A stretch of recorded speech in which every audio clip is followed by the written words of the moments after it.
All right. Thanks everybody for joining us this afternoon. We have Ashley Preece here to discuss how to incorporate AAC into the standards. So I will go ahead and turn off my camera and hand it over to Ashley. If there's any questions, I'll be fielding them in the Slack thread. So I hope everybody enjoys the session. Thanks, Ashley. Awesome. Thank you so much. I'm so excited to be doing this presentation with you guys today, incorporating AAC into the standards. Again, my name is Ashley Preece. Just a little bit to know about me. I'm a dog mom to an almost 3-year-old German Shepherd lab mix. Her name is Ray because I'm a big Star Wars fan. I graduated from the University of Georgia in 2015, and I'm currently a graduate student at the University of Georgia Southern pursuing a master's degree. I also love all things coffee. I can never have enough. And typically, I always have a Starbucks cup in my hand. And I love to read as well. So I've been really fortunate during this time of quarantine to be able to get to do a little more of that than I normally do. A little bit about my background in the classroom. I'm a 5th-year special education teacher, and I have a passion for AAC and behavior. My plans are to become a BCBA within the next year. I've spent my entire career working with students on an adapted curriculum track, and it's truly a dream job. I wanted to be a teacher since I was 6, and it never changed. I primarily have taught in elementary and middle school classrooms, and my passion for AAC was really just born out of a desire to help my students learn to communicate and not really knowing how. And I was really fortunate early in my career to have a lot of really fabulous SLPs who worked really collaboratively with me. And then just doing a lot of research and putting a lot of things together. I'm always looking to learn more to see when I get a new student, and my first question is, how do they communicate and how can I help them learn to communicate more effectively? So a lot of this information is synthesized from a lot of different places, and I hope it helps you like it has helped me. My contact information, that's my email, coffeeteachpreprepeat@gmail.com. And my Instagram handle is Special Ed Playbook. I also have a Twitter, but I don't really use it. Instagram's a pretty good way to reach me. To start off, I just kind of want to review the Communication Bill of Rights. A lot of times as a self-contained special education teacher, I hear from other teachers that standards is really one of the areas that they struggle in because they're, why do I teach students this when they're still working on prerequisite skills or other skills, or there's only so much time in a day. And the reason is because, not only are we required to by law, but also because it's the rights of our students. And if we don't really and truly look at how we're teaching the standards and how we can teach communication in that, we're missing a really big opportunity in communication. So just to review, the Communication Bill of Rights are to express feelings, to understand communications, to reject or protest, to request information, to have access to information, to be communicated with in a dignified manner, to aid services and resources, to be listened to be included in social interaction, to learn about yourself, to learn about life, and to be offered choices. This is a Communication Bill of Rights display that I did in my classroom. If you're a teacher, I really encourage you to do this with your students to review what their Bill of Rights are. This was just a fun, we ended up doing it on a bulletin board, but even if you don't do that, while you're teaching rules and routines and building relationships, go ahead and share with them what their communication bills of rights are. Have it outside of your door so that service providers and other people coming in know them as well. It can be a really fun, good opportunity to engage with your students. Today, these are the steps I'm going to start with going over. Setting up the physical space in your classroom for communication, setting the stage for communication, and then planning the activity and planning your standards-based activity and what that looks like. This is one of my favorite quotes that I wanted to start with. The ability to communicate is one of the most basic human needs. Allowing a student an effective means to express herself supports her human dignity. Every minute of every school day, communication is the key to social, emotional, functional, and academic progress. So it's really important that we look at how we're teaching standards and how we're really modeling communication during that time, because that's not time that we really don't want to waste. What is the goal when we're teaching communication? Snug, spontaneous, novel utterance generation, meaning that our students are communicating unprompted, things that we haven't taught them before or haven't taught them in that specific setting. They're using utterances rather than scripts. And so they're coming up with 2, 3, or more word combinations on their own. And they're also generating it independently.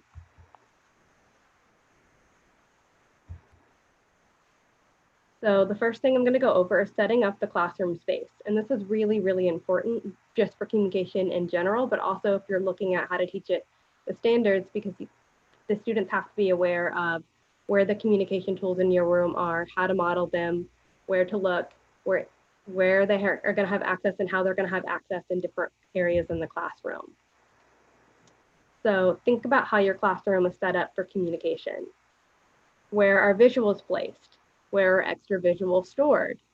How will AAC be accessed around the room, around the school, on the bus? Do students have access and training with backup systems? So really, when you're setting up your classroom, walk around your room. If you are doing a center on the floor, do they have access to AAC when they're in their sensory space? Do they have access to AAC in all areas of the classroom, not just at the front of your room where you may have a core board? If they have a communication device, how easy is it for them to travel with that communication device? When there are different seating options, how easy is it for them to access it? 36,500 hours is the number of hours a typical 9 to 12-year-old has been exposed to and immersed in oral language. And so if we're looking at AAC and aided language, how many hours a day during the school day are we really incorporating that language model for them? Just some examples for physical space and how you set it up in the classroom. You might have a core board at the front of the room or on the schedule. You might have a place where extra visuals are stored so that students know they can go and access those when you're doing a whole group lesson. You might also have like a core board on a lanyard so that that can travel with you when you're going to the lunchroom or on a field trip or other places, and the students are aware and have been exposed to how that's modeled. If you have a smart board, you might be able to mirror the student's communication system up on the smart board, which I have found a lot of times is really engaging for the students. Here's another option for storing extra visuals around the room that I like, just a basic jewelry organizer. It works really well. Here's one, I have the link to this in the presentation from AAC Chicks. It's just a filing cabinet that they covered in like a foam, but then you can store all of their fringe words there. There's just some examples of independent workspaces and how communication and core words are set up in different areas of the room so the student always has access. Another thing is think about the number of devices you have in the classroom and if they're going to fit at the table space that you have. Sometimes that's something that I know that I didn't really think about until I had 6 students with communication devices trying to all sit around one table. So we had to kind of get creative and add another table in so that they all had space.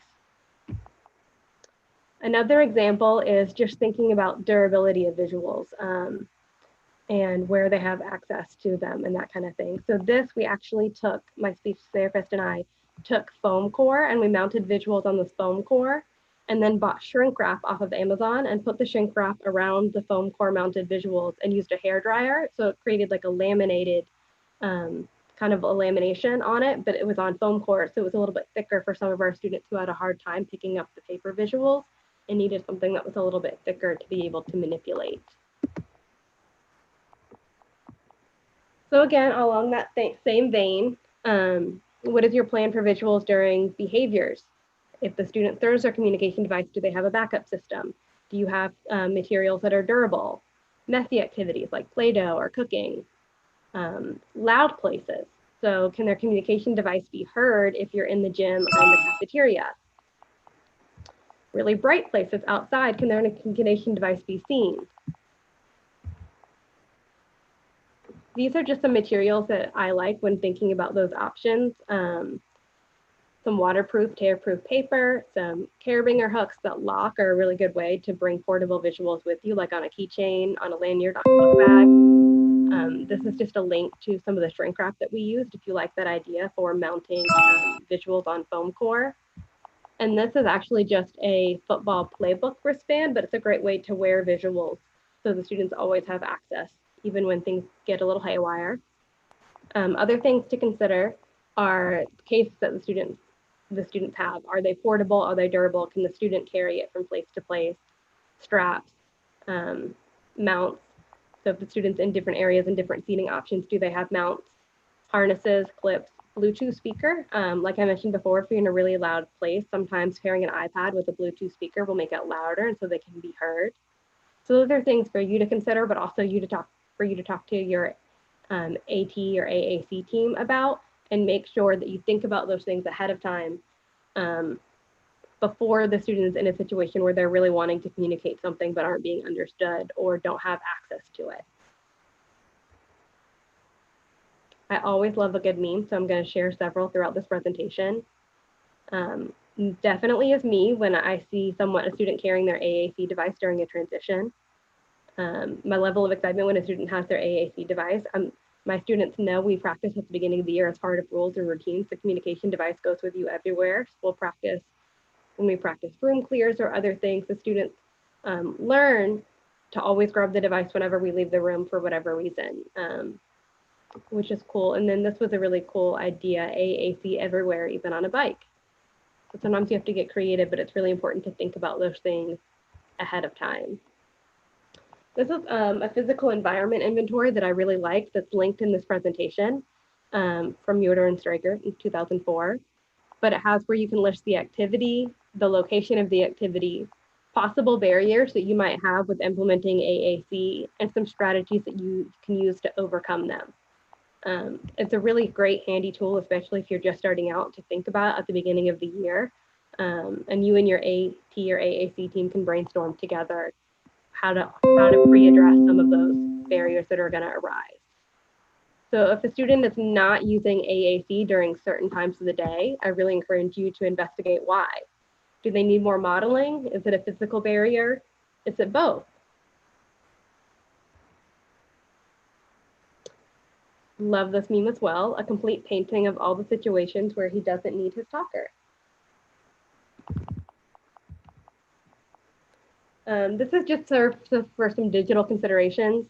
I know if you're anything like my district, we don't necessarily know what school is going to look like in the fall, and it may be digital still.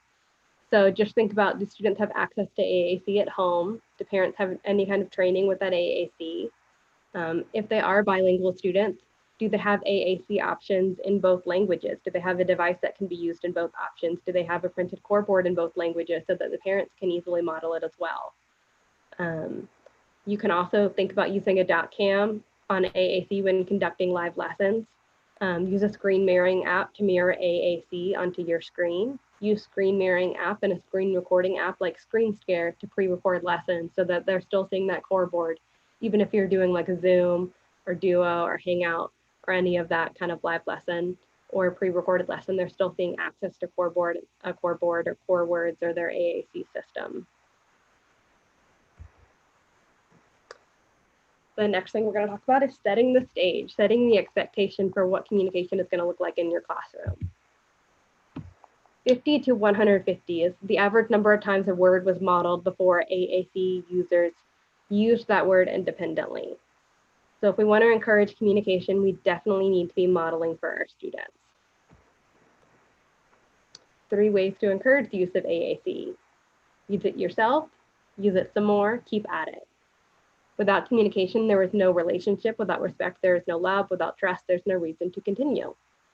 At the beginning of the year, as you're building those relationships, setting the expectation for communication is so important. So it's just some quick tips I have for that are set the expectations for AAC use for students, for staff, and for visitors. You can always have a sign on your door that might have the core word of the week or a core word board that says, hey, take one, come on in and communicate. Make sure that all staff are familiar with the AAC that's going to be used in your classroom, whatever you might be using whole class and whatever the individual student systems are. And by familiar with, I mean being able to use and model effectively. So that might mean you might need to contact your AT coordinator to see if they can get some training on the devices that or the programs that the students are using in your classroom. That might mean you can ask and see if you can get a loaner device so you can practice using it. And your para and support staff can also practice using it as well so they know the organization of that system. And then just model. Sometimes with my staff, what I do is we'll have modeling competitions or I'll set a goal for the week of we're going to try to get this many models in per week. And then we'll use these data collection counters, or these are pitch counters that they come on Amazon in a whole pack of colors. And me and my staff will all have one. And every time we model, we'll kind of click it. And then it becomes kind of a fun competition, but also a great way to take data on how many models are happening and to set realistic goals for increasing the modeling use in your classroom as well. One thing that I really encourage you to do is try it yourself. This is another teacher friend of mine, and we went out to a restaurant with AAC that we have. We both have a communication app on our personal iPads. And we used it the entire night at the restaurant, which was really eye-opening because, you know, you think you know a system, and then when you're really having to think on the fly, it really encourages you to learn the system better. It also gives you a great perspective for AAC users. That's actually when we ended up buying some Bluetooth speakers to connect to our iPads because we realized in the restaurant the music was playing. And while we didn't think it was loud, even with the iPad volume all the way turned up, it couldn't quite be heard. Also, you know, we totally got the perspective of our students. When we weren't done ordering, it was taking us a while to find the sides that we wanted. And the waitress walked off because she thought we were done. So just another great reminder of how much wait time your students might need if they're processing aware and how to find something. I've also done this with a friend. We went out to coffee and did this.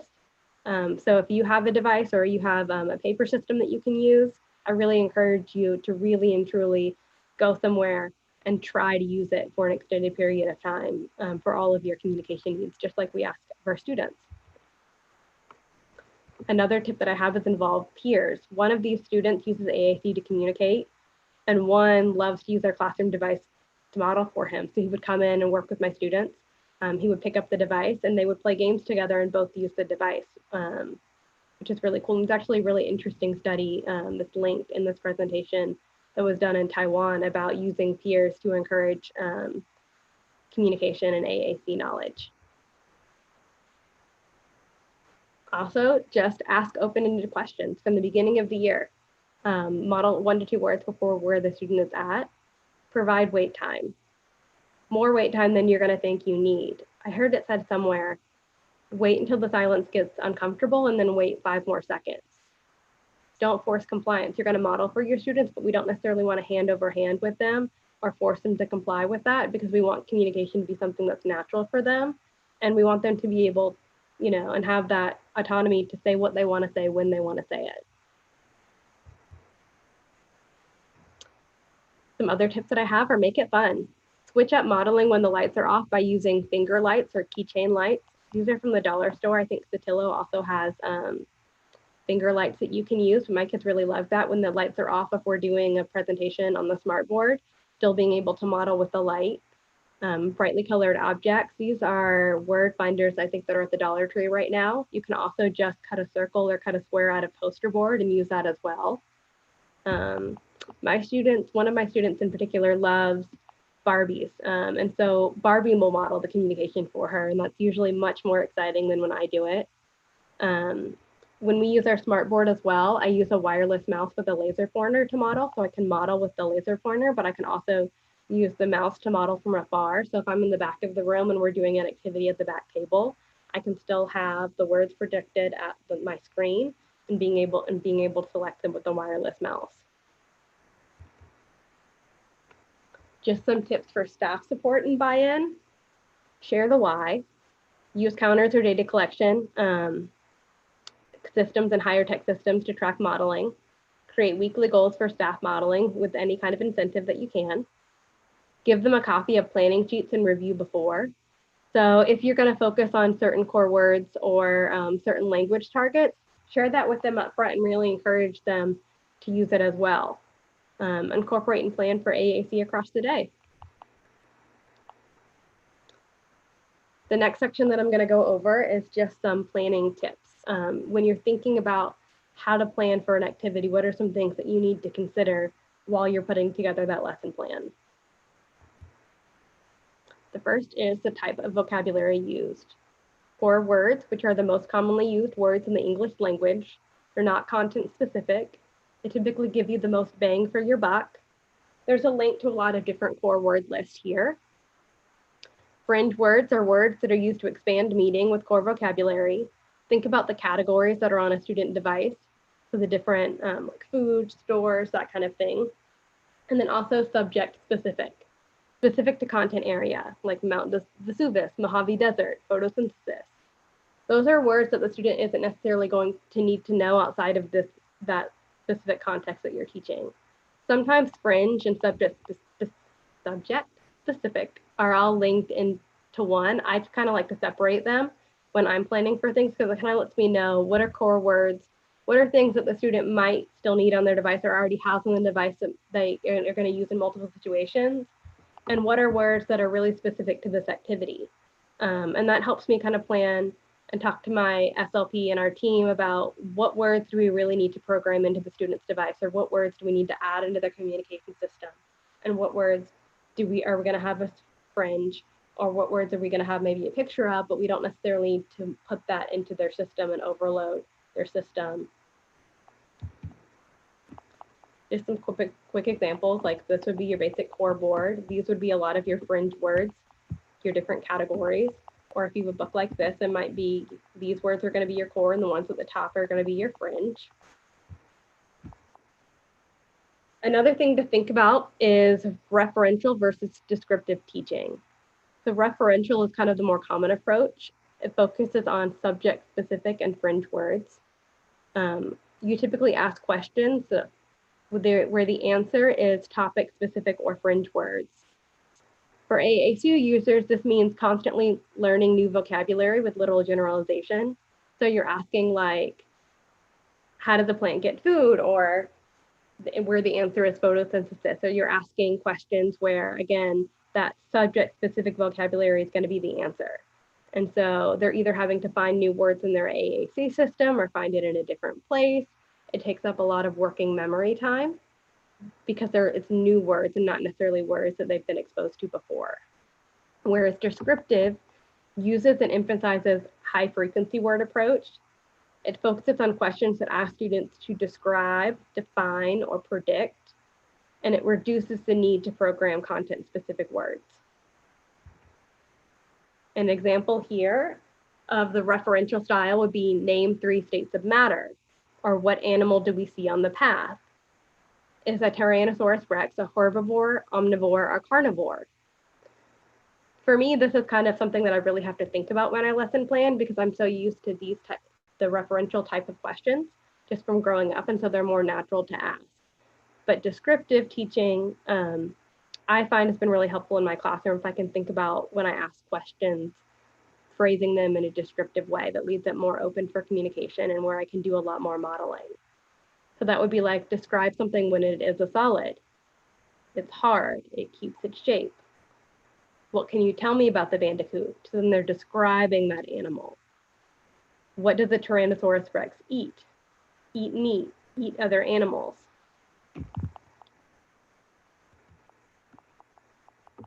Here's another example that I really like where your content word might be compare, but you can translate that into your core vocabulary or emergent language stage by saying what is or same. What is the same? Or if you're doing a little bit more advanced, talk about what is the same between these two things. Character is a person in a story, or the person or people in the story. Plot, what the story is about. Things like that. So that's just an example to kind of get you thinking about how can I take the content specific words that I have and how can I make sure that my students can use more words on their devices when we are asking them to communicate using standards-based instruction. This is another meme that I really like. I can describe with core words. And then the average 18-month-old has been exposed to 4,380 hours of oral language at a rate of 8 hours a day from birth. A child who has a communication system and receives speech-language therapy 2 times a week for 20-30 minutes will meet the same amount of language exposure in their AAC language in 84 years. So again, really important. And if we can keep core words as much as possible into our standards-based instruction, we're really going to close that gap a lot sooner. These are just some other resources and handouts to read and find out more about the referential versus descriptive approach that I have found really helpful in my career and just helping me kind of conceptualize that. The other thing that we need to think about when we're planning is communication purposes. So what are we asking the student to communicate? What are we modeling for the student? A lot of times, and I know I get caught in this trap as well, it's easy to model requesting, but there's so much more ways that we use language. And so we really need to make sure that we're modeling those for the students as well.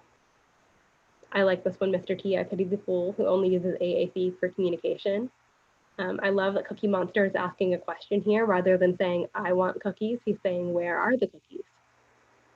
So some of the ways that some of the purposes that we have for communication are requesting, protesting, saying no, rejecting something, forming a social connection with people, and sharing information. That's asking questions, answering questions, getting information, all of those things.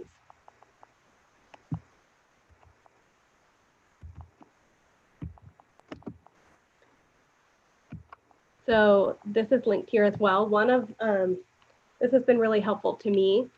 Assistiveware has a lot of really good examples of different core words and the ways that we can use them to communicate. So this helps me when I'm just thinking lesson planning. It'll have whys, reasons to communicate, and then some examples here. And so I've used theirs a lot, and then now I'm at a point where I'll kind of use my own because I'm using multiple core words for different lessons. But that's also another fun way to get staff involved, is to give them reasons to communicate and have them kind of see who can generate the most phrases or words based on each one of those reasons to communicate. It's also linked for you here. So they have, this is an example of like, but they have them for all of the core words. Another example is they have ones that are done by activity. So this one is an art activity, and they have it broken down by verbs, describing, quantity, prepositions, questions, pronouns. Again, really helpful when you're looking at planning to make your own chart like that and go, okay, what am I really looking at teaching? What am I really focusing on? Especially when you break it down by categories like that, where is it located in the student's device? Especially if you've got students that are using different devices or different systems, it helps you go ahead and think about, okay, I know it's on this page for this student, it's on this page for this student. I'll even write it down on my notes or in my lesson plan, and I'll write it down on my para sheet of, okay, we're gonna say this phrase, everywhere is here for this student and here for this student, and I'll go through the pages that it's on.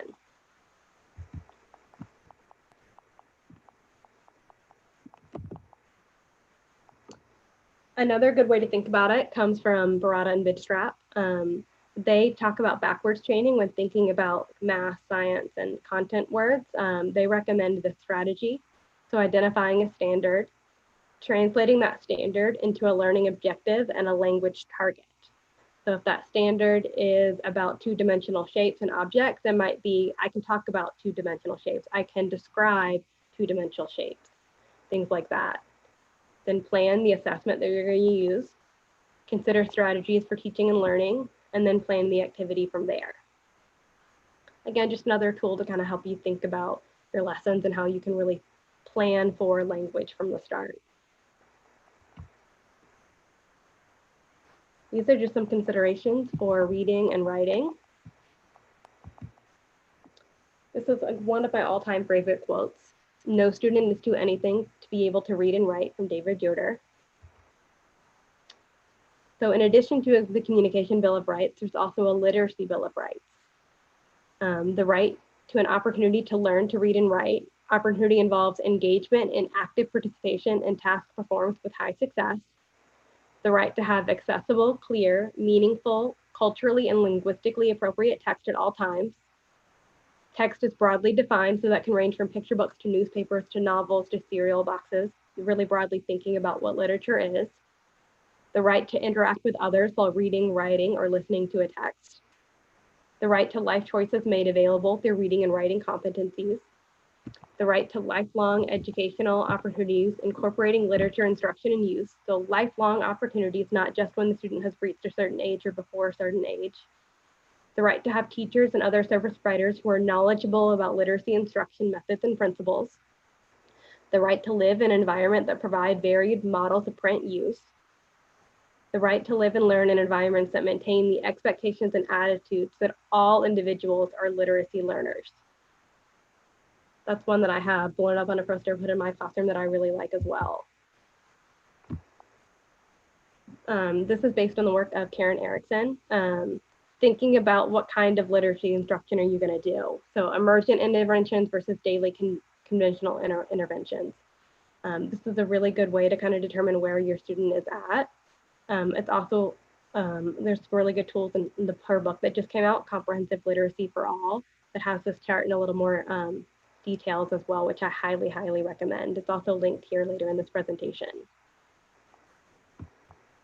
But just to kind of go over some, if you're doing a shared writing activity, you can always select an adapted text, and no matter what level that you're teaching, you can select a grade level appropriate text that might be adapted for your students at the level they're at. You want to make sure when you're doing shared reading that you're reading with the students and not to the students. The with the students means they're actively participating with you. You're commenting and they're commenting. You're not just reading to them. So in doing that, you're attributing meaning to all of their communication. So even if they're not talking or actively commenting with you, if they're looking at the book, you're going to honor that communication attempt and attribute meaning to it. Like, I see you looking at the dog, or I see you looking at that. If they're making a noise, if they're pointing in that direction, you're going to shape that behavior. So you're going to shape and attribute meaning to that so that you're shaping that behavior of reading and interacting with you while you read. You're modeling. So even when you're doing shared reading, you're modeling that language on the student's device or on your AAC system. So if there's a core word in your book, you can model it on there as well. If you're making a comment about the book, which we'll kind of get more into on the next slide, model that on the student's AAC system, on your AAC system, whatever's working in your classroom. You really want to engage the student in the reading process. So there's a couple of strategies for this. One is the CAR strategy. So you're going to comment on something in the text, and you're going to wait for the student to respond, because we always want to give them that wait time to process what we're saying and what we're asking of them. And to let them know that we want them to communicate and that we expect them to communicate back. And we're waiting for them to. We want to encourage that. So you're going to comment, wait, and then ask for participation. So ask the student to comment back. Ask them a question about the story. And then you're going to respond by adding more. So you might say, I see a brown dog in our story. And you might ask the student, what is the dog doing? And they might say, ball. And you might say, yes, I think the dog is going to get the ball. The crowd strategy is completion, recall, open-ended, WH, and distance. And so a lot of times you'll hear put the crowd in car. So when you're asking for participation from students, you might be asking them a question that's a completion question, meaning it's a fill in the blank. So you might say, the dog is going to get the, and have the student say the word ball, or wait for the student to say the word ball. You might ask them a recall question about what just happened. You might ask them an open-ended question that doesn't have a right or wrong answer. A WH question, which a lot of our students have goals for, so it's a great way to take data there. A distance question is getting them to make a connection to the text. So it might be something like, they saw farm animals in our story. What are farm animals that you've seen? To get them to make that connection between the text and things that are going on in their personal life. So again, you can use the CAR strategy and put the crowd in CAR when you ask for participation by asking for it in one of these ways. Again, you're going to make sure you're incorporating wait time every time that you're asking for participation. And if the student doesn't respond, you might model the communication response that you're expecting from them. So if you say, going back to the dog and the ball story, the dog went to get the, and you've given sufficient wait time and they haven't answered, you might model on their device ball, or you might go to that page on their device. So you might flip open your book to that page and things like that. Another great way to incorporate writing is predictable chart writing. This is something that my students really, really enjoy. So there's a link here to more presentations that give you even more detail about it than I could give. But essentially you start with a sentence stem like I play, I eat, any kind of sentence stem, and then you ask each student in the room to fill in the blank with, they might use their AAC system, picture supports if necessary, and then you write in what they've said. So I play on my bike. I play at the park, that kind of thing. You might give them some choices to kind of help prime their thinking, but ultimately you want the response to be something that they selected or said independently. So on the first day, you're going to write the chart. On day 2, you're going to reword or rework the chart. And that's when you're going to point out a lot of things like, you said ball. That starts with a B. Can we find any other B's to work on that alphabetic knowledge? Day 3, you're going to cut up sentence strips. So either you or the student is going to write the words on sentence strips and cut them out, and you're going to have the student work on putting them in order. Day 4, you're going to be the sentence. So working with those sentence strips, you're going to have the students be mobile in the room and maybe give them each a word, and then they're going to have to stand up and put the sentence together with guidance and with support. And then day 5, you're going to turn that chart into a book. So my students love this because we make a book every week and then it gets added into our library. And when they're doing independent reading in the morning, after they finish breakfast, that's a book that they can go and read. And typically it's a book they can also read with their AAC systems too. But if you're doing standards-based instruction, you can also include this predictable chart writing into whatever book that you're reading, and you can theme it based on that, which is a really easy way to tie in reading and writing, to tie in your standards, and go from there. And then it's the same routine each week, so the student gets more and more involved because they start to learn the pattern of what's expected of them. Even if the sentence stem changes, the process is still going to continually be the same. Independent writing. There was just a presentation the session before this about alternative pencils, and I recommend you go check that out. It's going to have a lot more detail. But you really want to encourage the student to be able to write independently. So you're going to find an alternate pencil that works for the student. Again, I highly recommend that presentation by Kelly Fauner. You want to make sure you're giving them access to the full alphabet. You're going to attribute meaning. So even if they're just selecting random letters when you're scanning, you're going to attribute meaning and say, okay, I asked you to write about what you did last night. I see you said D, dad, and you might write dad underneath, or you might say that. Again, just like with the shared reading, you're shaping that behavior, you're presuming competence, and you're going to keep doing this week after week. Just some general tips for reading and writing. You're going to incorporate it in natural ways throughout the day. Try to do 2 hours a day, because that's typically what students get in literacy instruction. Throughout the day. So that can be really overwhelming for teachers. But if you think about, you can have them write their lunch choices. You can have them sign in the morning. You can have them do independent reading while you're doing toileting, so the other students can be reading while you're doing activities in the classroom. Just think about ways that you can incorporate it throughout the day and really try to get as close to that 2-hour mark. Make sure that you're presuming competence and incorporate personal interest. A lot of times with students, they might have specific things they really enjoy. And so if they don't seem to be attending to your lessons, we really have to make them more engaging for them. So you can read about dinosaurs, you can read about cars, you can write about cars, things like that. Things that are going to be personal interests are going to get them to be much more motivated to communicate with you. And you can still tie that into the standards as well. You can do science experiments with cars, that kind of thing. These are just some additional resources that I recommend you check out, including a link to the book that I mentioned earlier. Have a lot more detail.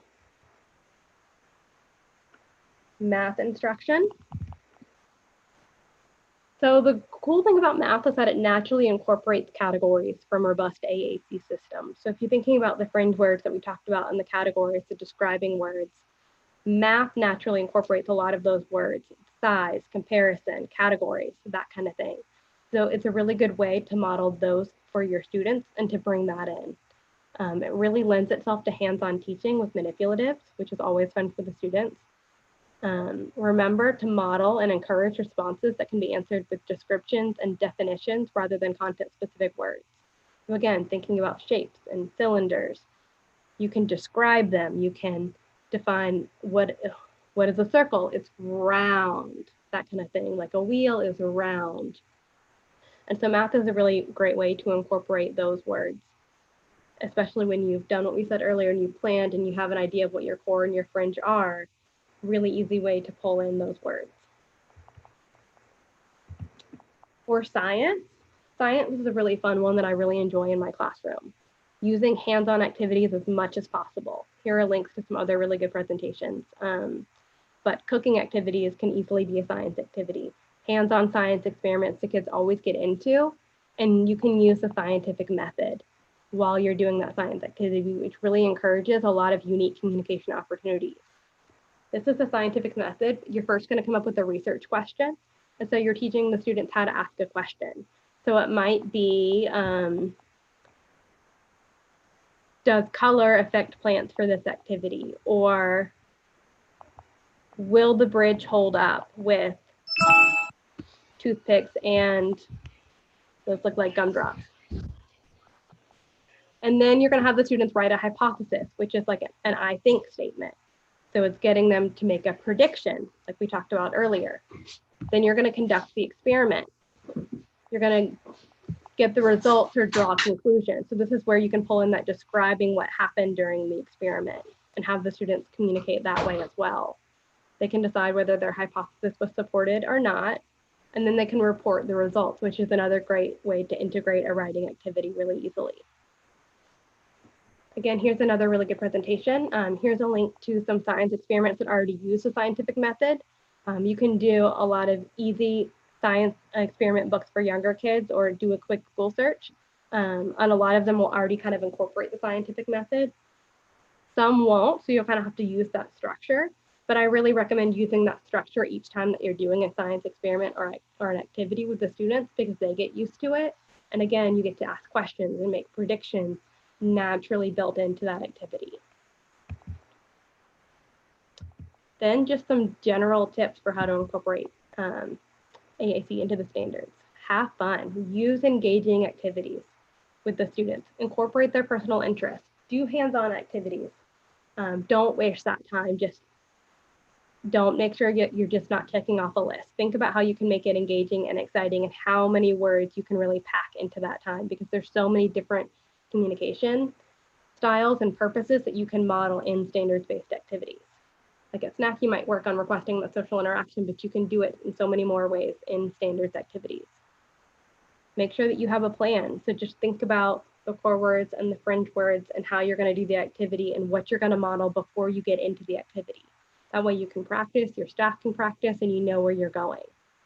Make sure you're just modeling throughout. Even when you don't think you think you've modeled enough, continue to model with your students because again, 50 to 150 times before they use a word independently. And it might take more than that for some of our students, and that's okay. So just keep modeling those words as much as you can possibly do. Make sure you're giving that wait time. Wait, model, wait, and then model some more. One thing that I really like to do at the beginning of the year is I always send home a reinforcement survey. And I use that because I do preference assessments throughout the year with my students, but it also kind of helps me determine what their interests are, and then I can plan lessons based around their interests from that. So I might decide, okay, these things are going to be reinforcers for the students, but I also know they like these things, even if they're not highly preferred. So that might be a great way to get them interested in a lesson or an activity. These are just some additional resources here and some credit slides. And I'll leave you with one final thought. I really appreciate it, and I'll stick around if you guys have any questions as well.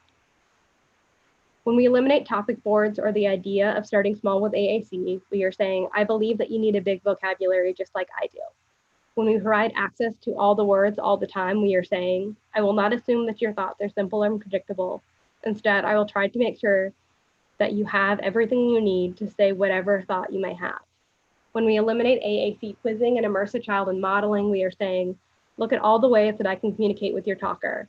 I will show you so many words that you can use so that you can use them when you're ready. We believe in our children. We know that limited speech or even poor test results cannot reliably indicate cognition. We know that complicated bodies can hold clever minds. We presume competence.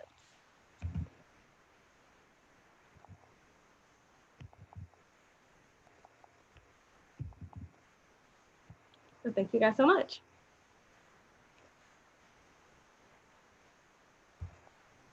I'm muted. Thank you so much. I do not see any questions right now on the Slack, so I'm going to go ahead and end our live stream.